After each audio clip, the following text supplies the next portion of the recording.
মার সাথে ব্যবহার করা মা বাবার, এটাও আল্লাহর ইবাদত। এতিমের হাতে হাত বুলানো, এটাও আল্লাহর ইবাদত। প্রতিবেশীর সাথে ভালো আচরণ করা, এটাও আল্লাহর ইবাদত। আত্মীয় স্বজনকে দেখাশোনা করা, এটাও আল্লাহর ইবাদত। চিৎকার দিয়ে বলুন সুবহানাল্লাহ। আল্লাহর সাথে শরীক করো না মানে তোমরা মূর্তি পূজা করবে না। মূর্তি পূজা, কিন্তু আমাদের দেশের কিছু মৌলবী 5 তারিখের পরে মণ্ডপে গিয়ে মণ্ডপ পাহারা দিয়েছে, সেখানে আবার চান্দা দিয়েছে, আবার সেখানে তারা গীতা পাঠ করেছে। এরকম আলেম এই দেশে আসে না নাই? এরকম আলেম না জালেম? আর কিছু শুরু করুন। এই জালেম এখন আমাদের কি অবস্থা করতেছে তফসিরের মধ্যে আসেন। এরা এখানে চাঁদা দেওয়া এটাও শিরিক। এখানে গীতা পাঠ করা, একজন আলেম কিভাবে গীতা পাঠ করতে পারে? এই আলেমের এলম শেষ, নামাজ শেষ, ইবাদত শেষ, ঈমান শেষ। ঈমান যখন শেষ হয়েছে, ইতে তো আর মুসলমান নাই, বউ আসেনি নমাজের দে। এরা ঈমান চোর। এরা বলতেছেন রাসূলকে ইয়া রাসূলুল্লাহ বলা যাবে। অত্যাচার দেখুন, সাহাবায়ে কেরাম বলে ইয়া রাসূলুল্লাহ, সিদ্দিক আকবর বলে ইয়া রাসূলুল্লাহ, ফারুক আযম বলে ইয়া রাসূলুল্লাহ, ওসমান ইবনে নূরান বলে ইয়া রাসূলুল্লাহ, হায়দার কাররার জামাত হওয়ার পরে বলে ইয়া রাসূলুল্লাহ, মা আয়েশা সিদ্দিকা স্বামী হওয়ার পরে বলে ইয়া রাসূলুল্লাহ, মা ফাতেমা বাপ হওয়ার পরে বলে ইয়া রাসূলুল্লাহ। বিষয়টা খুবই ক্রিটিক্যাল। অর্থাৎ এটা তাফসীর মাহফিলের মধ্যে এগুলো দেয় আর কি। সূরা নিসার 36 নম্বর আয়াতের তাৎপর্য কথা বুঝছেন? কোন সূরা? আরেকটু জোরে বলি, নম্বর আয়াত নম্বর কত? 36। এই আয়াতের মধ্যে আল্লাহ তাবারক ওয়া তাআলা আমাদের জন্য কি নির্দেশনা দিয়েছে সেই সম্পর্কে আলোচনা। এবার একটু জোরে বলি সুবহানাল্লাহ। আর একটু জোরে বলি সুবহানাল্লাহ। এই আয়াতের 3টি মাত্র অংশ আমি তেলাওয়াত করেছি, শুনেন। আমি বিষয়ের বাইরে কোনো আলোচনা করি না। আমি আসছি শুধু আজকে 35 বছর ধরে আসতেছি আপনাদেরকে একটু দেখার জন্য, মুরব্বীদের জিয়ারত করার জন্য। এই আয়াতের মধ্যে যে মুরব্বীদের জিয়ারত করা, আত্মীয় স্বজনকে দেখা, এইটাও এই আয়াতের ভিতরে আল্লাহ উল্লেখ করে দিয়েছে। এক কথায় ওর বাড়ির কথা, ওর বাড়ির কথা কোরআন শরীফত আছে না নাই? আরেকটু জোরে বলেন। আজকের আলোচনাটা সম্পূর্ণ ভিন্ন, ভালো করে খেয়াল করেন। রব্বুল আলামিন হাকমুল হাকিমিন আল্লাহ কোরআনুল কারীমে প্রথমে আমি আয়াতের তরজমা করছি, তারজমা। আল্লাহ তাবারক ওয়া তাআলা ইরশাদ করতেছেন উবুদুল্লাহ। আল্লাহ ইরশাদ করতেছেন যে তোমরা আল্লাহর ইবাদত করো। কার ইবাদত? 2 নম্বরে বলেছেন ওয়ালা তুশরিকু বিহি শাইআ, আল্লাহর সাথে কোনো কিছুকে শরীক করিও। 3 নম্বরে বলছেন ওয়াবিল ওয়ালিদাইনি ইহসানা, মা বাবার সাথে সদ্ব্যবহার করো। মা বাবার সাথে কি করো? ভালো ব্যবহার করো। মা বাবাকে খেদমত করো, মা বাবার খেদমত করো। 3 নম্বর ওয়াবিদিল কুরবা, তোমার আত্মীয় স্বজন যারা আছে তাদের দেখাশোনা করো। 4 নম্বরে ওয়ালিয়াতামা, যারা এতিম তাদেরকেও ভালোভাবে দেখাশোনা করো, ব্যবহার ভালো ব্যবহার। ওয়াল মাসাকিন, এবং 6 নম্বরে হলো মিসকিনের সাথে, মিসকিনদের সাথেও ভালো ব্যবহার করো। এবং 7 নম্বর ওয়াল জার জিল কুরবা, প্রতিবেশীর সাথে। আর জুন আছে, প্রতিবেশীর সাথেও কি করো? সুন্দর ব্যবহার, সম্পর্ক ভালো রাখো। দেখেন, ওয়াল জার জুনুব, এবং যারা তোমার নিকটবর্তী প্রতিবেশী, তারা যার বিল করবা। আর যার ওয়াল জার জুনুব হলো দূরবর্তী প্রতিবেশী। কোরআন অন্যায় দিয়ে ইল্লে হনে কিছু বলেন।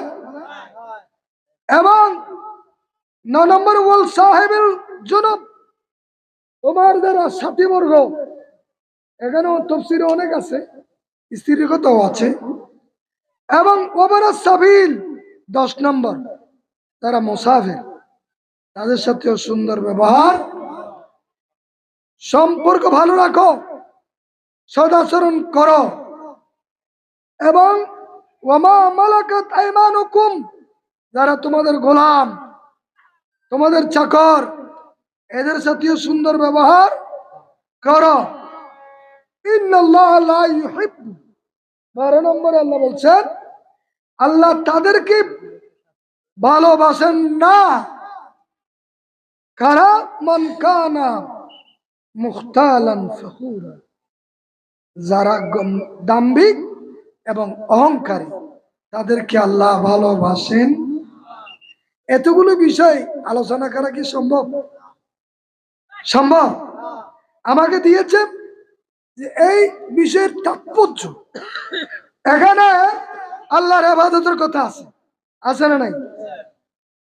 আল্লাহর ইবাদত মানে নামাজ পড়ম, আল্লাহর ইবাদত রোজা রাখম, আল্লাহর ইবাদত হজ করম, আল্লাহর ইবাদত যাকাত দান করম, আল্লাহর ইবাদত করম, আল্লাহর আদেশ নিষেধ মান্য করো, আল্লাহর ইবাদত করো।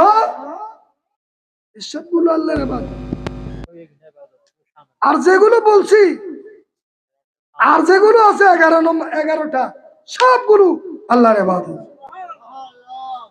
মার সাথে ব্যবহার করা, মা বাবার, এটাও আল্লাহর ইবাদত। এতিমের হাতে হাত বুলানো, এটাও আল্লাহর ইবাদত। প্রতিবেশীর সাথে ভালো আচরণ করা, এটাও আল্লাহর ইবাদত। আত্মীয় স্বজনকে দেখাশোনা করা, এটাও আল্লাহর ইবাদত। চিৎকার দিয়ে বলুন সুবহানাল্লাহ। ভালো করে শুনুন, ওয়ালা তুশরিকু বিহি শাইআ, কোন কিছুকে আল্লাহর সাথে শরীক করিও। এর তাফসীরের মধ্যে আমি দেখেছি অনেকগুলি তাফসীর। নাম্বার 1, আল্লাহর সাথে শরীক করো না মানে তোমরা মূর্তি পূজা করবে না। মূর্তি পূজা, কিন্তু আমাদের দেশের কিছু মৌলবী 5 তারিখের পরে মণ্ডপে গিয়ে মণ্ডপ পাহারা দিয়েছে, সেখানে আবার চান্দা দিয়েছে, আবার সেখানে তারা গীতা পাঠ করেছে। এরকম আলেম এই দেশে আছে না নাই? এরকম আলেম না জালেম? আর কিছু শুরু করুন। এই জালেম এখন আমাদের কি অবস্থা করতেছে, তাফসীরের মধ্যে আসেন। এরা এখানে চাঁদা দেওয়া, এটাও শিরিক। এখানে গীতা পাঠ করা, একজন আলেম কিভাবে গীতা পাঠ করতে পারে? এই আলেমের ইলম শেষ, নামাজ শেষ, ইবাদত শেষ, ঈমান শেষ। ঈমান যখন শেষ হয়েছে, ইতে তো আর মুসলমান নাই। বউ আসেনি নামাজের দে। আমি লালদিঘির ময়দানে বলেছি, শুধু 2 মিনিটের বক্তব্যের মধ্যে। ভাইরা আমার, শুনুন, এই সমস্ত আলেম আজকে আমাদের দেশ ধ্বংস করছে, ঠিক না বেটি? আসুন তাফসীর কি বলে, ওলা তুশরিক বিইবাদাতি শাইয়া। আবার কিছু কিছু আমাদের সুন্নির মধ্যে আছে যারা মাইক বিরোধী, তারা এই দলিলটা দেয় ইবাদতের মধ্যে কোনো কিছু শরীক করিও না, তাহলে মাইক শিরিক।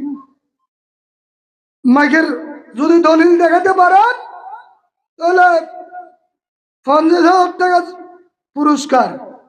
আমি বললাম, আমি ঈশান মিস্ত্রির হাড়ে একটা ডাক্তার ছিল, বলে আমি চ্যালেঞ্জ গ্রহণ করলাম। আমার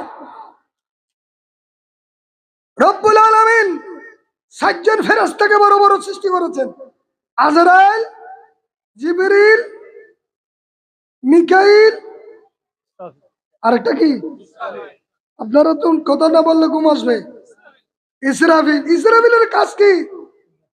ইসরাফিলের কানের উপর আল্লাহ একটা মাইক দিয়েছে, কি এই না বুঝতে কি দিয়েছে? মাইক।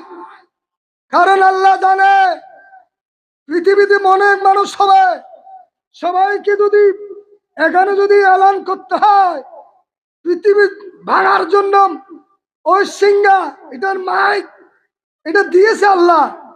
এত রকম মাইক দিয়ে তুই আন্দা হলো সগুন মাইকের দলিল বলো হনুমিককে নাই,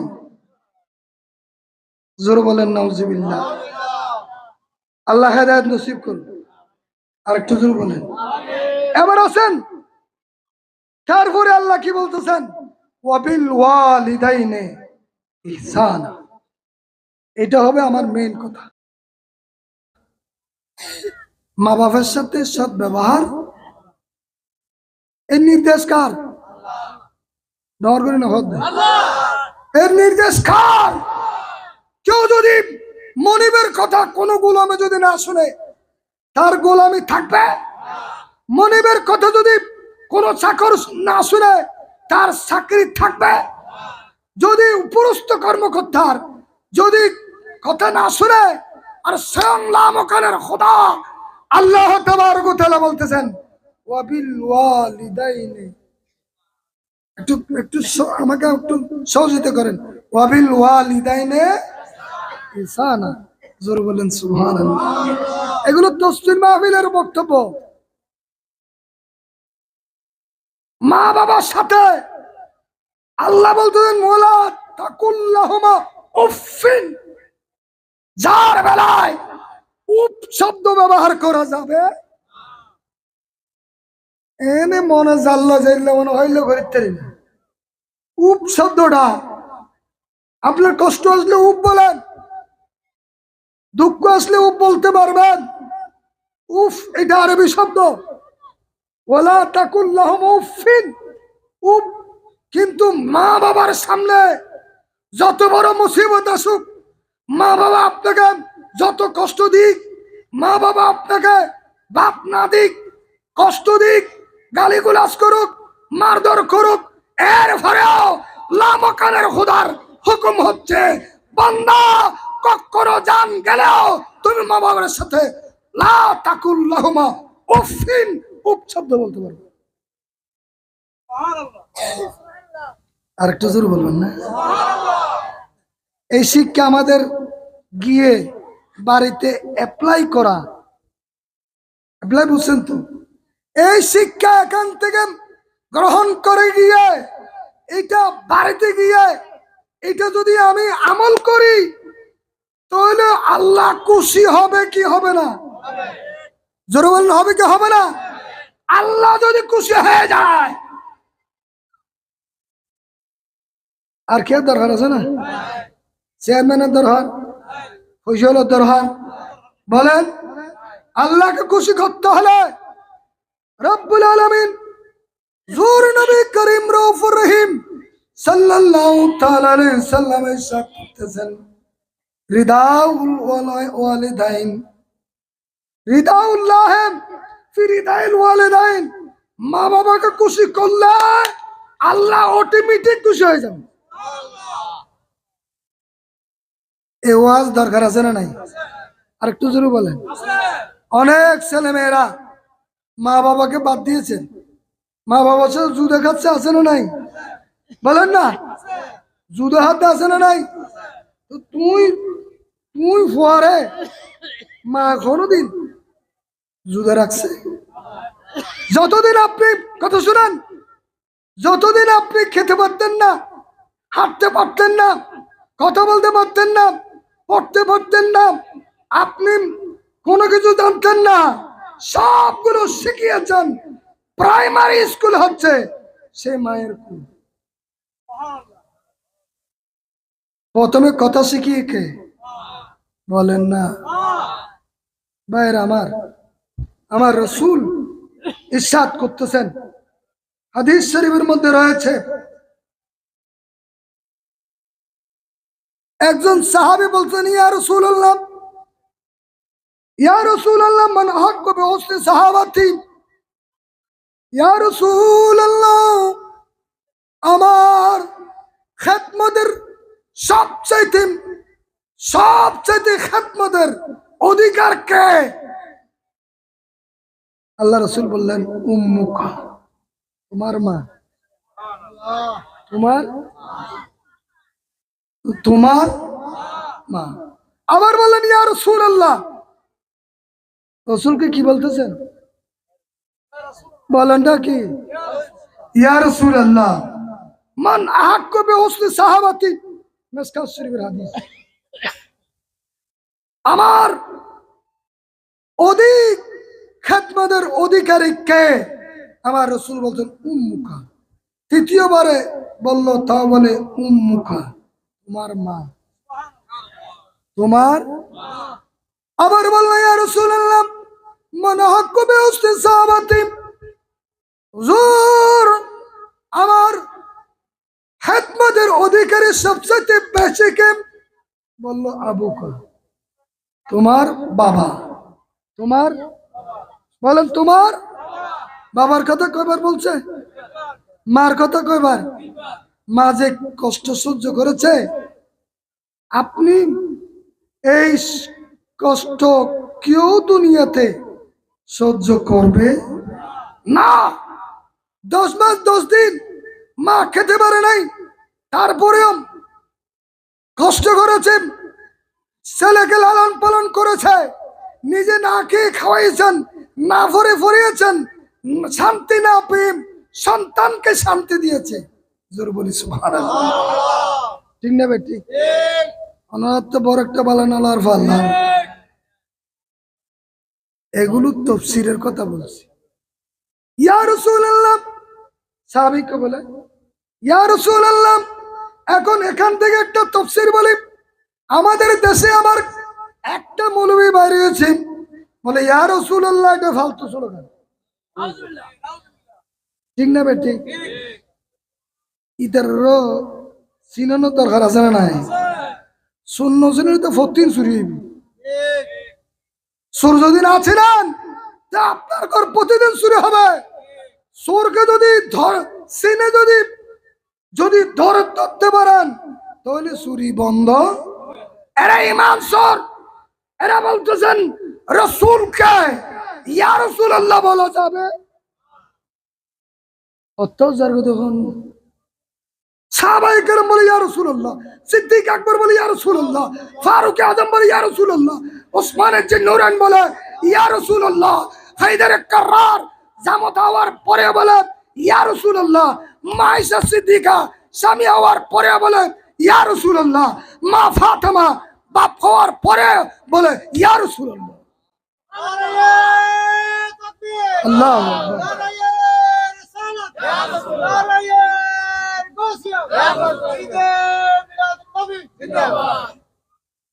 ইয়া রাসূলুল্লাহ দলিল পাওয়া গেছে কিনা? শুধু তাই নয়, আমি সেদিন শেরবাংলা সমুদ্রের মাঝে এই বক্তব্য রেখেছিলাম। দেখেন, আল্লাহ বলে, ইয়া আইয়ুহার রাসূল, কোরআন শরীফ আছে না নাই? আন্দার ভুয়া খানাইয়া তো ওরা কোরআন পড়িও বুঝে নাই, ঠিক না ভাই? ঠিক। আমি সেদিন চেয়ারম্যান সাহেব হুজুর উরসে বলছিলাম, আমাদের বড় বড় চেয়ারম্যান সাহেব আলোচনা জামাতের বড় বড় মুহাদ্দিসরা উপস্থিত।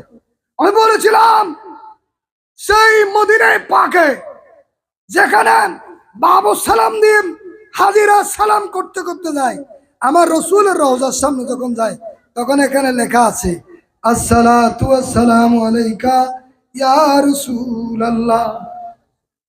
আছে না নাই? মদিনায় পাকে লেখা আছে ইয়া রাসূলুল্লাহ। বাবে জিবরিল যেদিকে ওখানে লেখা আছে ইয়া রাসূলুল্লাহ। আল্লাহ বলে ইয়া রাসূলুল্লাহ, তুমিও তো নামাজে বলে আসসালামু আলাইকা আইয়ুহান নবী।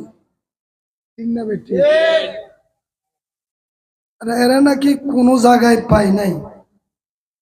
আমি বলছিলাম আজকে হলো শেরে বাংলা, আজকে আমরা মাহফিলে চিল্লাইতেছি, কিন্তু শেরে বাংলা যদি বেঁচে থাকতো সেই দিন এদেরকে ধরে ধরে কবরের মধ্যে দফন করত।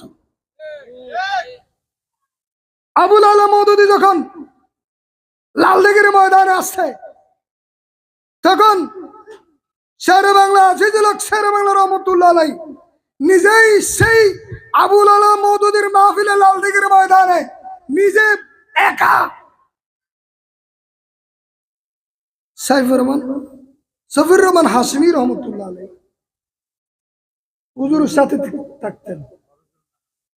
বড় হুজুর কেবলার নানা যান ফৌজদারা, উনি বলতেছেন হুজুর একটু পুলিশকে ইনফরমেশন করি।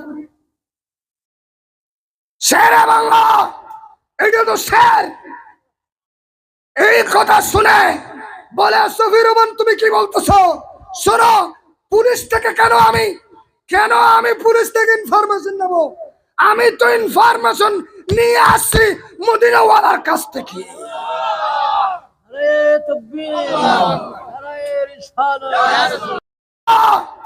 এটা তো শের।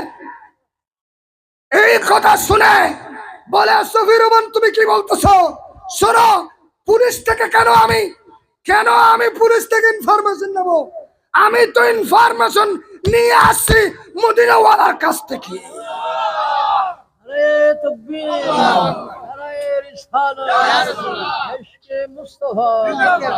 আল্লাহু আকবার। জানো কি জানতে পারো, বুঝো কি এই বাংলা সুন্নিয়তকে জিন্দা করলো বাতিল ফিরকার নৌকাগুলি, বাতিল ফিরকার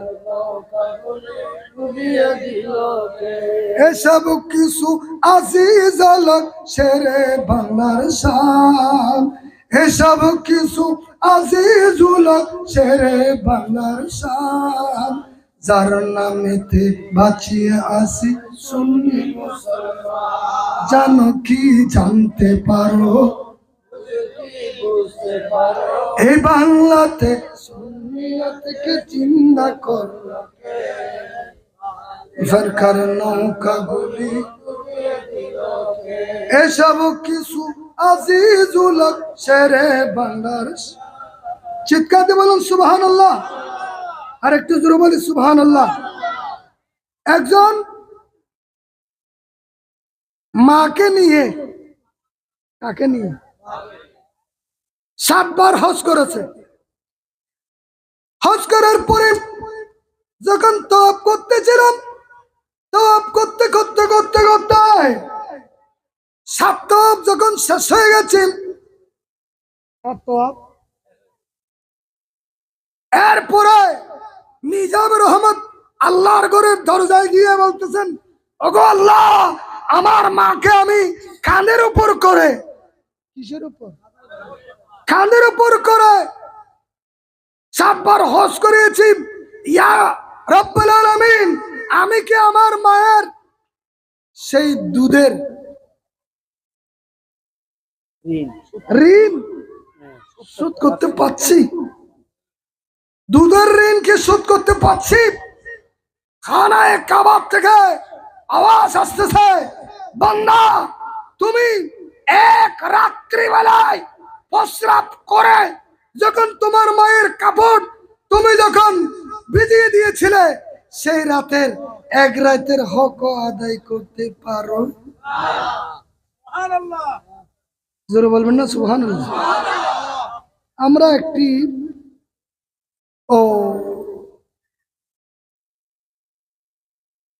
বাউলের একটা গজল শুনছিলাম।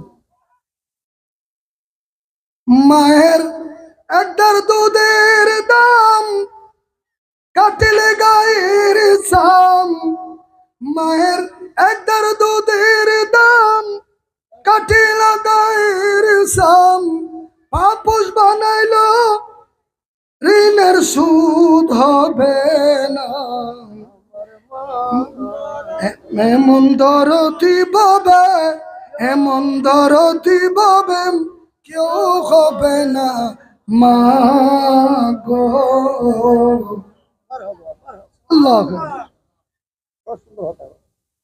এক ঘাড় দুধের দাম আপনি যদি আজীবনভর খেদমত করেন, সে এক ঘাড় দুধের দাম হক আদায় করতে পারবেন? পারবেন না। কারণ মা এটা কি জিনিস আল্লাহ তো ভালো জানেন। এই জন্য তো আল্লাহ তাবারক ওয়া তাআলা সূরা নিসার 36 নম্বর আয়াতে আল্লাহ বলে ওয়াবিল ওয়ালিদাইনে ইহসানা। যারা এই অর্ডার পালন করেছে, যারা এই হুকুম মান্য করেছে, তারা সাহাবায়ে কেরাম হয়েছে, তারা আবু বকর সিদ্দিক হয়েছে, ফারুক আজম হয়েছে, উসমান নূরাইন হয়েছে, হায়দার কাররার হয়েছে, আব্দুল কাদের জিলানী হয়েছে, আপনার হযরত খাজা গরিব নওয়াজ হয়েছে, শাহে আমারত হয়েছে, শাহে জালাল হয়েছে। যারা মাকে মেনেছে তারা আল্লাহর ওলি হয়েছে। ঠিক না ভাই? ঠিক। আরেকটু জোরে বলেন। কথাগুলি কি খারাপ লাগে? না, এগুলো দরকার আছে।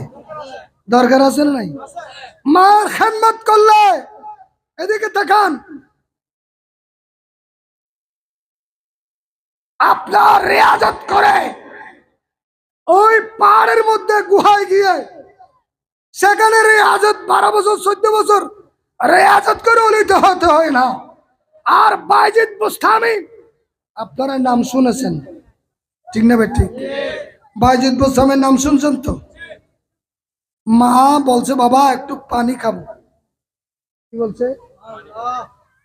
অবু তাকানে বানাই পানি ঘরে ছিল না।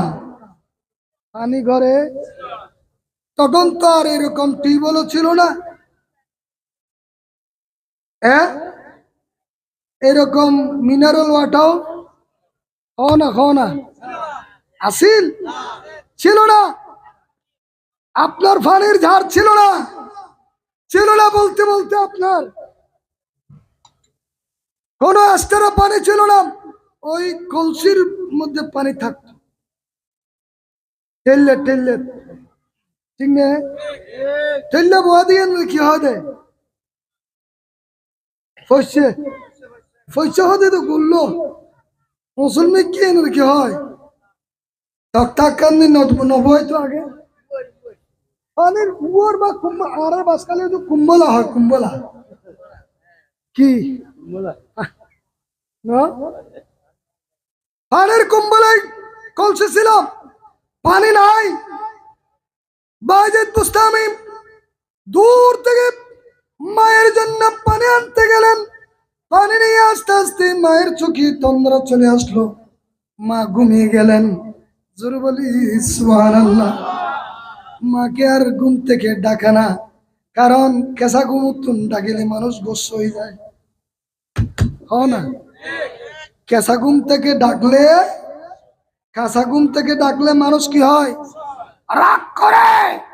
বাইজিদ বুস্তামি বলে আমার মাকে কোনোদিন আমি রাখতে দেব না। আমি বাইজিদ, আমি আমার মাকে সবসময় সন্তুষ্ট রাখবো। ডাকে নাই। রাত চলে গেছে, মুয়াজ্জিন আজান দিচ্ছে। শীতকাল ছিল, গেল 7-এর মধ্যে এমন শীত ছিল যে বরফে হাতের সাথে গ্লাস লাগিয়ে গেছে। এখন মাকে যখন খাওয়াইতে লাগলো, বাবা তুমি এখনো দাঁড়িয়ে? বলে হ্যাঁ মা, আমি আমার একটু আমি আমাকে ক্ষমা করবেন, আমার আসতে একটু দেরি হয়েছে, দূর থেকে ঝর্ণার থেকে পানি আনতে আনতে আপনার ঘুম এসে গেছে, কিন্তু আমি আপনাকে ডাকি নাই। বলে বাবা গ্লাসটা তো রাখি গেলে হতো। বলে মা আমি যদি রেখে যাই তাহলে তুমি মনে করতা যে আমার এই খেদমতটা পূর্ণাঙ্গ খেদমত হবে না, পূর্ণাঙ্গ খেদমত হবে না, আংশিক ক্ষতি হবে। এই জন্য সারা রাত দাঁড়িয়ে থাকে মা তোমাকে এক গ্লাস পানি খাওয়ার খেদমতে লাগিয়ে গিয়েছি। বলেন আল্লাহু আকবার। আরেকটু জোর বলেন। এগুলো বাড়িতে বললে মা খুশি হবে না? বলেন। হাজারো দেখা হচ্ছে বউরা বলতেছে তোমার মা যদি বাড়িতে থাকে তাহলে আমি তোমার ঘর করব না। এরকম আছে না নাই? আছে না? আছে না নাই? কিন্তু আমাদের গ্রামের গুলো ঠিক আছে, যারা বেশি লেখাপড়া করছে, যারা আইলিবিলি বাস করছে বেশি, এগুলো কি করছেন জানেন? নিজের মা বাবাকে বৃদ্ধাশ্রমে রেখে আসছে। ঠিক না ভাই? ঠিক। আর একটু জোরে বলেন। বলতে চেয়েছিলাম তাতে মা বাবার খেদমত থেকে তুমি বঞ্চিত হয়েছ। আমি বলতে চেয়েছিলাম আসুন যে আল্লাহ তাবারক ওয়া তাআলা মায়ের খেদমত থেকে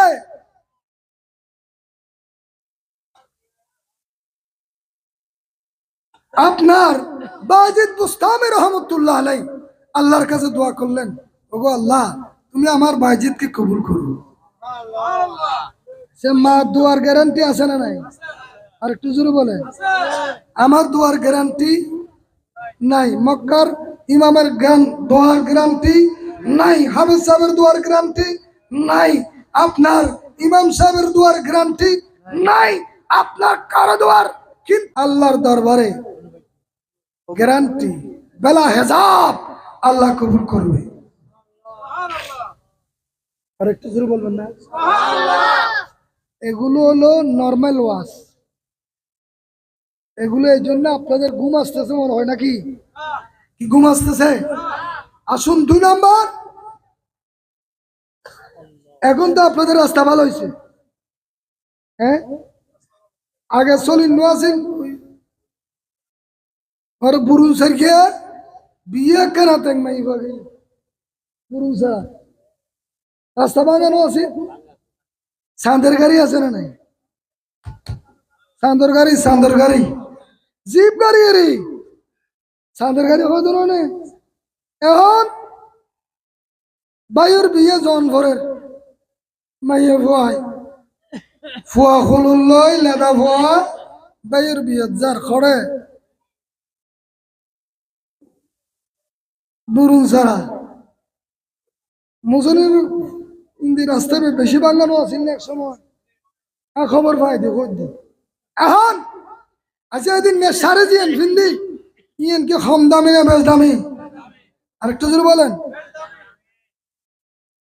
লেদাইয়ের লয় বিয়া হইতে কি ফুতু বোন, তালতো বোন, মতো বোন, সত বোন, মতো বোন, ব্যাগ বোন লই বসি খাইবার লাই উঠে খড়ে বুড়াইয়া হড়ে ও না বুড়াইয়া হড়ে লাদাইয়া ইটা হইতে না এন কি তোর বাড়ি না বিয়ে বাড়ি? ইটা জানা দিন না তোর গাড়ি তোর বাড়ি। ঠিক না ভাই? ঠিক।